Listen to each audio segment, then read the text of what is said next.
How to update iPhone to latest iOS. Hello guys, this is Atticus and welcome back to another tutorial video. In today's video, I'll teach you guys how you can update your iPhone to its latest iOS version. So this works for each and every model of the iPhone and no matter which iOS it's running. The process is same for now and for the future as well. So if you want to update your iPhone, this is what you do. First steps first, open up your settings app. Search for your settings app. This is the one right here, and then open it up. After you open up your settings app, if you scroll down a bit, you'll find the general button. Tap on general, and after you tap on general, there you'll find software update. Now tap on software update, and there it will start checking for update. If there is an update available, it will show you an update like this.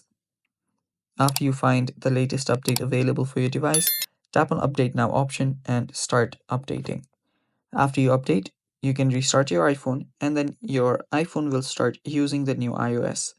And that's basically how you do it, guys. And that's all for today's video as well. Thanks for watching. Stay tuned for more and bye bye.